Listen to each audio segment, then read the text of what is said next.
자, 반갑습니다. 보스골딩스 주주님들. 자, 여러분들이 지금 시점에서 이렇게 끝없이 흐르는 주가를 보고 있으면 당연히 뭐 한숨 나오고 힘든 거 누구보다도 잘 알고 있습니다. 왜 알고 있겠어요? 포스콜딩스를 제가 지금껏 얼마나 많이 여러분들한테 브리핑을 드렸습니까? 그 기간을 함께 해온 저도 말씀을 드리면서 안 좋은 소식도 여기저기서 들리고 막 좋은 소식을 진짜 찾아도 막 손톱 떼만큼만 나오고 막 그런 상황인데 얼마나 저도 마음이 아프고 여러분들의 감정이 공감이 됐겠습니까? 자, 그래도 우리가 이러한 산업의 변화 있잖아요. 산업의 변화에 있어서는 이 사이클 주기를 한번 알고 가야 되기 때문에 오늘도 물론이고 그리고 다음 시점에서도 계속해서 여러분들한테 이렇게 주가에 대해서만 말씀드리는 거는 그렇게 큰 의미가 없다고 생각을 하고 있기 때문에 저 전체적인 틀에서 여러분들이 지금 이 현재에 대해서 지금 전기차 시장에 대해서 어떻게 바라보면 될지에 대한 그런 것들을 말씀을 드릴 거거든요. 그러니까 오늘 영상도 진짜 한번 집중해서 들어보시면 좋을 것 같습니다. 아마 많이 도움이 되실 거예요. 자, 그래서 영상 시작하기 전에 구독이랑 좋아요 한 번씩만 요청을 꼭 드리겠습니다. 자, 어제 영상에서도 말씀을 드렸지만 매일매일 제가 영상 이렇게 팍 찍어서 올리는 거 너무나도 힘들고 막 이 이슈를 어떻게 잘 전달할까 이런 고민들을 굉장히 많이 하면서 여러분들한테 전달을 드리고 있기 때문에 제 노력을 봐서라도 구독이랑 좋아요는 한 번씩 눌러주신 뒤에 시청을 해주시면 너무나도 감사드리겠습니다. 자, 그래서 이 산업에 대해서 여러분들한테 어떤 특정 산업이랑 비교를 해서 말씀드릴 거예요. 제가 매일 말씀드리는 스마트폰의 사이클 산업이랑 비교를 해서 말씀드릴 겁니다. 비교적 최근이기 때문에 다른 산업들보다는. 자, 그래서 우리가 피처폰, 우리가 예전에 이제 폴더폰, 물리 버튼이 있었던 휴대폰부터 스마트폰까지 전환이 100% 되기까지의 그 사이클을 한번 같이 비교를 해드려 볼게요. 자, 그래서 자료를 좀 같이 보면 산업의 변화는 있잖아요, 여러분들. 점진적입니다. 기술의 발전은 이 사람의 시간을 얼마나 효율적으로 사용할 수 있느냐, 여기에 가치를 두고 개발되고 발전이 되어 왔었어요.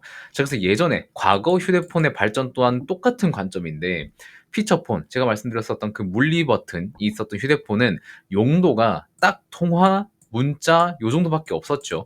자, 그런데 스마트폰으로 넘어오니까 통화 문자는 물론이고 인터넷 쪽에서 굉장히 우리가 접근성이 강화됐죠. 인터넷을 통해서 우리가 음식을 배달하고 그 다음에 뭐 식당을 예약하거나 아니면 우리가 가고 싶은 콘서트나 놀이동산에 티켓을 예약한다던가 그리고 우리가 택시도 호출할 수 있고 모바일 게임도 할 수 있고 그리고 증권사 투자도 할 수 있습니다. 이런 용도, 그 스펙트럼의 범위가 굉장히 많이 늘어났기 때문에 피처폰은 이제 안 쓰고 스마트폰으로 100% 전환이 된 거죠.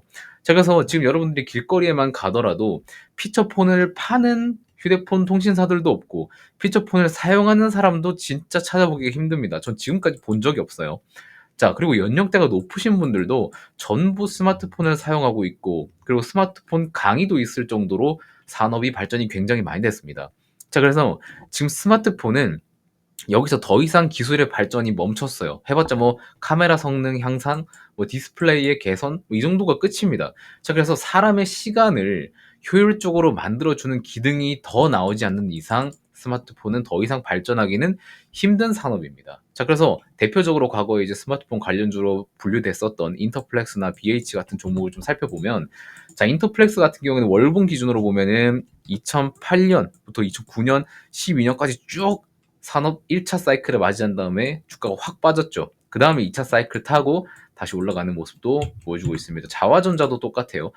자화전자도 2012년에 한번 1차 사이클, 그 다음에 2017, 18년도 때 2차 사이클 했고, 코리아 서킷도 똑같습니다.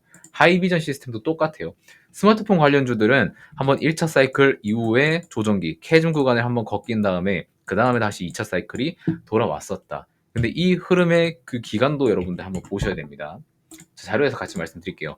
자, 일단은 스마트폰에 대해서 말씀을 좀 더 드리면 스마트폰도 초기에 도입 이후에 그 도약 구간이 존재를 했었습니다. 뒤에 잘 보이실지 모르겠어요. 이 뒤에 있는 투명한 이 선들이 이제 스마트폰 침투율이에요. 지금 2019년 기준으로는 거의 뭐 100% 채웠다고 보시면 되고 지금은 아예 완전히 100% 전환이죠. 자, 한번 주춤했었던 이 캐즘 구간은 글로벌 금융위기 구간이었지만 스마트폰 발전은 매년 눈에 보여왔었습니다. 둔화 기간은 이 사이의 둔화 기간은 약 1.7년 수준이었고 지금 전기차 피크 이후에 2023년 7월 이후에 둔화 기간은 지금 1.4년 정도 되고 있습니다.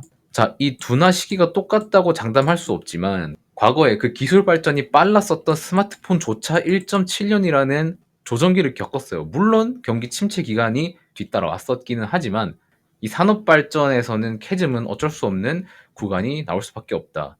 자, 그래서 지금 2차전지, 특히나 전기차의 산업 구간은 어느 정도 수준까지 왔냐를 보면 지금 한번 1차 상승 시기를 한번 겪고 나서 캐즘 구간에 빠지는 지금 이 시기죠. 이 시기 때는 신제품의 시장 침투율이 10%대예요. 10%대. 근데 지금 전기차가 16%대죠. 16%라 함은 거의 이 정도 구간을 지나고 있다고 보시면 됩니다. 캐즘 구간 내에서도 거의 후반부를 지나고 있다고 보시면 되는 거예요.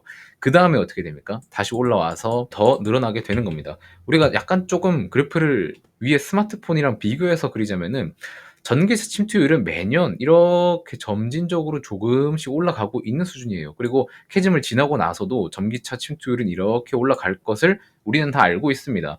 자, 그런데 지금 이 기술의 발전이 있잖아요. 기술의 발전은 한번 있다가 한번 침체, 기술의 침체 구간이 있다가 다시 기술이 발전하는 이 구간에서 주가는 퍼포먼스를 2차 퍼포먼스를 보여준다고 생각을 하시면 되는 거고, 그 다음에는 기술 발전이 더 이상 일어나지 않는 이런 정체, 쇠퇴 구간에 돌입한다고 보시면 되겠습니다. 자, 그래서 스마트폰 같은 경우에는 이 쇠퇴 구간에 이미 존재하는 산업이고요.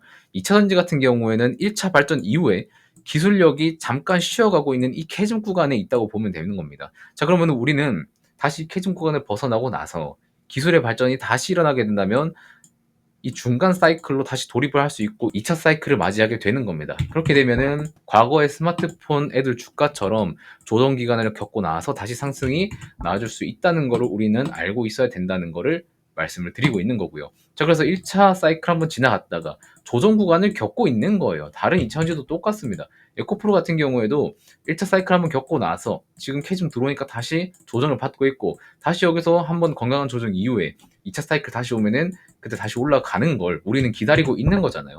그래서 우리는 지금 숙성 기간이라고 봐야 되는 거고, 그리고 이제 과거에 한번 이렇게 올라갈 때 잡았기 때문에 평단이 이 위에 높은 위치에 존재하고 있을 수밖에 없습니다. 그래서 지금 우리가 힘들어하고 있는 거잖아요.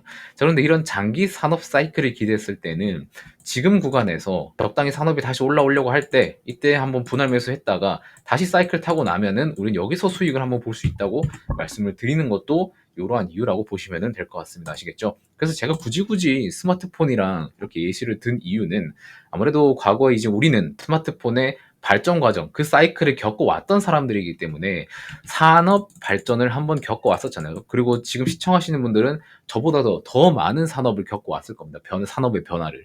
그런 것들을 다 고려하고 그 기간에 몸소 겪었던 걸 생각해 보면 사실 2차 전지도 1차 사이클 뒤에 조정, 어떤 산업이든 조정 구간은 분명히 있습니다.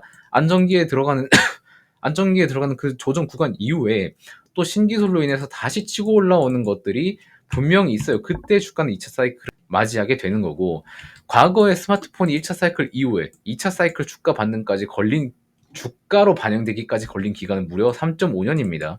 자, 그래서 2차 전지 같은 경우에는 1차 사이클 이후에 현재 11월 29일까지 해서 약 1.4년인데 7년으로 잘못 기입했어요. 1.4년 정도 흐른 수준이라고 보시면 됩니다.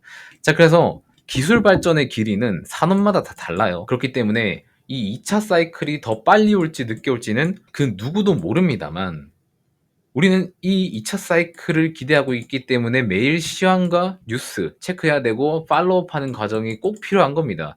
큰 그림을 보면서 다음 스텝으로는 어떤 기술의 발전이 일어날 수 있을지를 반드시 체크해야 되고, 그리고 그 기술의 영향을 가장 많이 받을 수 있는 기업은 어디인지 찾아내는 것이 필요하다고 말씀을 드렸었고, 우리는 그 다음 스텝으로는 배터리의 최종 종착지는 전고체 배터리 그리고 리튬 메탈 음극재를 보고 있기 때문에 전고체에 들어가는 황화 리튬, 여기에 캐파 수준을 굉장히 많이 가져갈 포스코홀딩스를 보고 있다고 말씀을 드렸습니다. 자, 그리고 이제 배터리가 어느 정도 안정화가 되고 수율이 잡히고 어느 정도 기술 발전이 끝났다고 생각이 들면 그 이후에는 또 뭘 봐야 되냐? 자율주행. 지금 이제 또 막 자율주행 막 규제 완화하고 막 그런 이야기가 나오고 있잖아요. 이 자율주행이 발전이 되고 그다음에 차량 내부의 디스플레이가 발전이 되면 결국에 내연 기관차는 디스플레이의 발전 그리고 자율주행의 도입 이런 부분에서 한계가 발생할 수밖에 없습니다. 그러면은 자연스럽게 사람들이 내연차 쓰고 있다가 나는 이제 효율성과 나의 시간을 편리하게 해주는 그런 기술이 필요하다고 생각이 들면 내연기관차에서 당연히 전기차로 구매 니즈가 증가하게 되겠죠. 자, 전기차 구매 니즈가 증가해서 전기차 판매량이 늘어나면 배터리 판매량도 늘어나고요.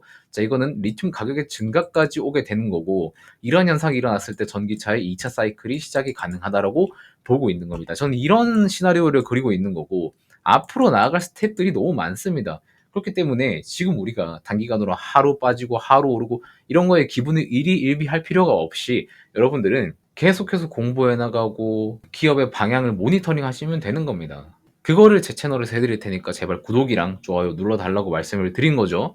그리고 지금 당장 내가 너무나도 큰 자금을 투자를 했어. 그래서 포스코홀딩스가 지금 이렇게 흘러내리고 다시 올라갈 건 알지만 이 구간에서 버티기가 너무 힘들어 하시는 분들은 나중에 제가 구독자가 2,000명이든 3,000명이든 10,000명이 되든 구독은 눌러주신 거에 대한 보답은 해드려야 되지 않겠습니까? 그 보답을 나중에 제가 뭐 이벤트든 뭐든 이렇게 풀어드릴 테니까 그것도 무료로 구독자 안정으로 무료로 풀어드릴 거니까 구독 눌러놓고 나중에 혜택을 한번 보시면 될 것 같아요. 지금 여러분들한테 제가 해드릴 수 있는 혜택들이 뭐가 있을까? 제가 여러분들한테 실질적으로 도움을 드릴 수 있는 것들이 어떤 게 있을까를 계속해서 연구하고 있거든요. 그래서 그게 리스트업이 딱딱딱 되면 오늘은 이거 여러분한테 도움 드리고 내일은 이거 도움 드리고 다음 주에는 뭐 이거 도움 드리고 이렇게 여러분들한테 다 뿌릴 거예요. 여러분들이 제 채널을 성장시켜 주시는 만큼 저는 여러분들한테 제가 가지고 있는 재능들, 탤런트 그거 싹 다 뿌릴 거기 때문에 지금 미리 구독을 해두시고 나중에 제가 이벤트를 열면 그때 한번 참석해서 한번 혜택을 누려보라 이런 말씀을 좀 드리고 싶습니다.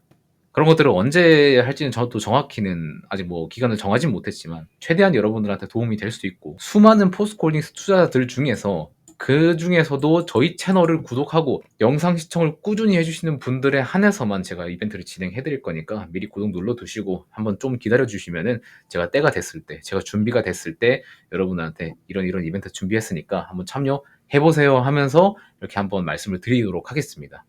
자, 그래서 오늘은 과거 스마트폰 산업이랑 이천지에 대한 흐름들 같이 비교를 해드렸는데 여러분들 이 산업 사이클 하나만 알아둬도 스마트폰이 됐든 이천지가 됐든 뭐 조선이 됐든 여러 가지 사이클에 한번 적용을 해보실 수 있기 때문에 오늘 영상 같은 경우에는 여러분들이 생각날 때 뭔가 이 내용이 까먹었다 했을 때도 돌려봐도 되는 정도의 영상이기 때문에 한번 꾸준히 정밀하게 한번 살펴보셨으면 좋겠다는 말씀 드리면서 이번 영상은 마무리하도록 하겠습니다. 고맙습니다.